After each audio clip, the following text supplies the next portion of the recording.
We are here at the top of Bin Cullen, and the reason why we've come up here is, but you can see behind me Aberdeenshire, and Aberdeenshire was majorly impacted by the Moody revival. And I'm here to talk to you about unity and opposition. Now, we know how important unity is. Unity commands a blessing. And one of the main fruits of this revival was unity. You remember that in Sunderland, very few people, ministers, were involved in the revival, and only 2 or 3, and consequently there was very little fruit. And that is, that's a problem.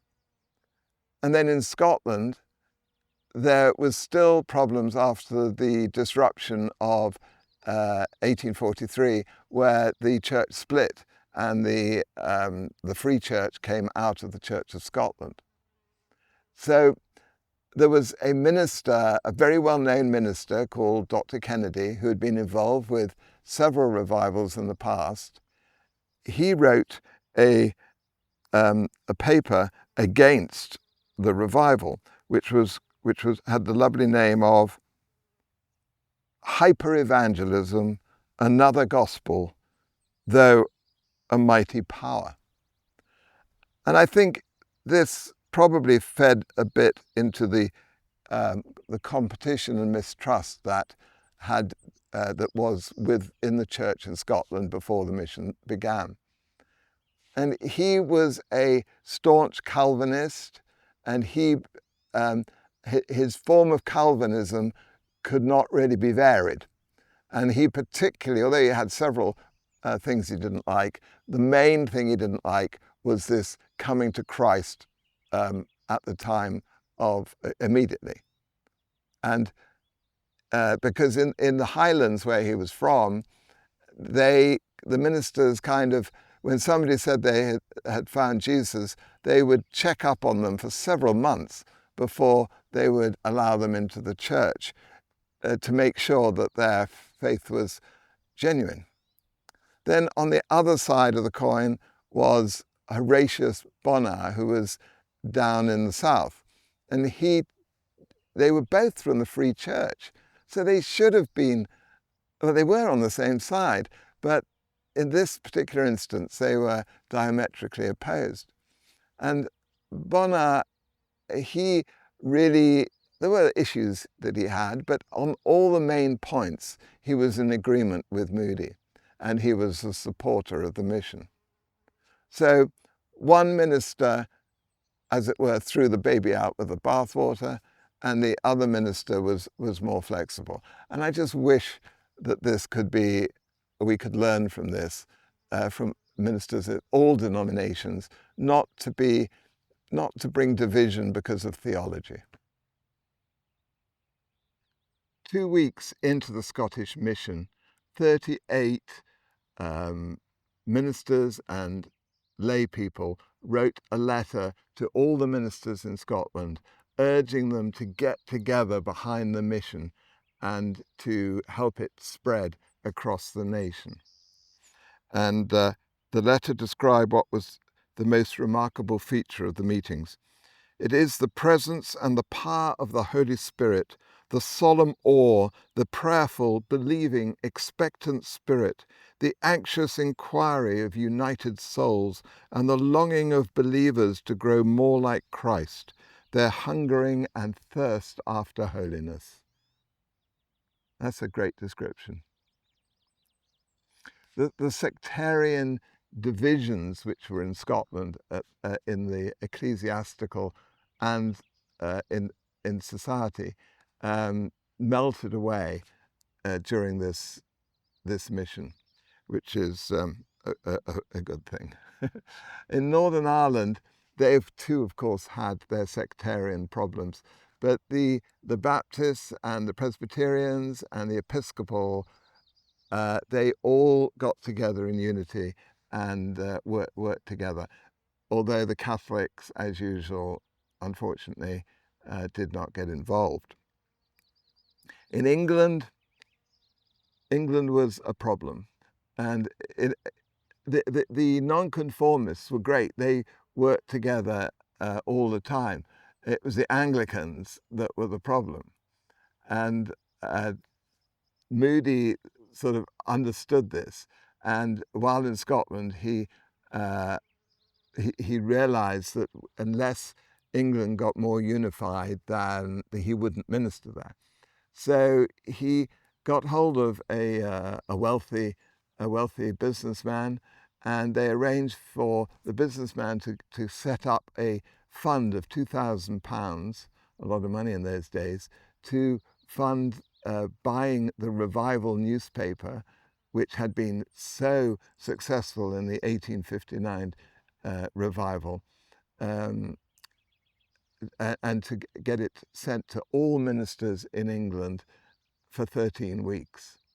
Now, that newspaper was full of the testimonies of people who had been saved or experienced amazing things in the revival, and it really would stir people up.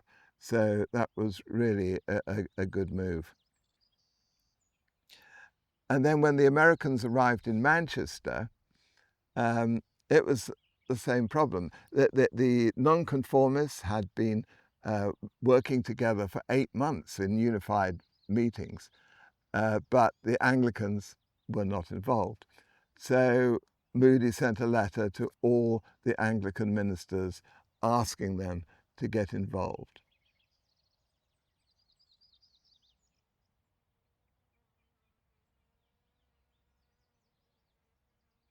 Anglicans should have been fully behind the mission, but they weren't. Some were, but they mainly weren't. And that this is partly due to the Archbishop of Canterbury writing a letter publicly which praised Moody and Sankey and said how wonderful it was that they were evangelizing the masses. But because he couldn't agree with everything they said and did, he couldn't endorse them. And this was a typically political letter, trying to keep every side happy, because the high church was not supportive of the mission. And so doing the letter he did, he sort of said, well, I love Moody and Sankey, but you guys in the high church, I love you too, and I'm not endorsing them. So this caused a problem with the bishops, because the bishops didn't endorse them and didn't get behind them. And this must have had a very negative effect on the mission, especially in London. Some ministers, as usual, rejected the revival because it didn't come the way they were expecting. And this is something we must learn today, that revival may well not come the way we expect or hope, but we must discern the fruit of it and then get behind it. Why they just reject it without looking at the fruit, I don't really understand. And most ministers were very happy that it was a quiet revival, that there was no screaming and shouting like the 1859 revival. And so I guess had there been, they would have not been supporting it. So again, we must not be put off by things.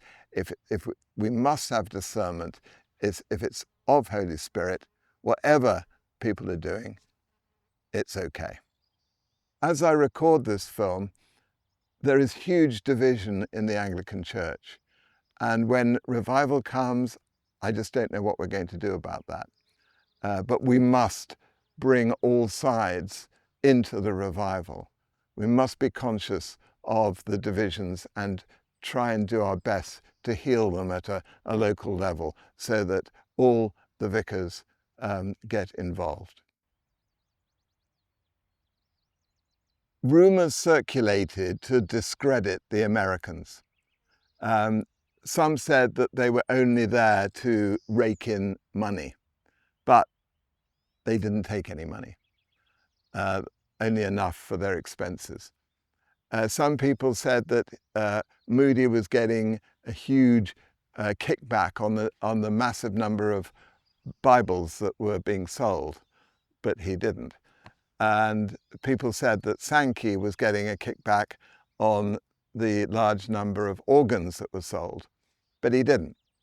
So before every big mission, they would have a meeting of all different denominations and allow the ministers to ask them any questions they wanted, including about any rumours. And this was a very good tactic, and it reduced the effect of these rumours dramatically. The newspapers in Northern Ireland and Scotland were pretty supportive of the revival, but in England less so. There was some mocking and criticism, but that probably came through the high church. But really it could have been a lot worse. I'm sorry, the flies here are not good. You may have noticed that I've not mentioned Wales at all. And that's because Moody, on his own, only went to Wales like the last week just before he was leaving to go back to America. And he did 2 services in Wrexham. One was pretty much a disaster, and the other was not hugely successful. The Welsh in Liverpool were very impacted by him, but basically Wales was left out of the equation. And I've looked at about 22 Welsh newspapers over a period of 3 years to see whether the revival was hitting Wales, and I only found 10 articles referring to a move of God in a part of Wales, and it was all in the north. So I'm really mystified. I mean, Wales is the country of revival. Over the previous 150 years, they'd had many, many revivals. Why they didn't receive this one, I just don't know.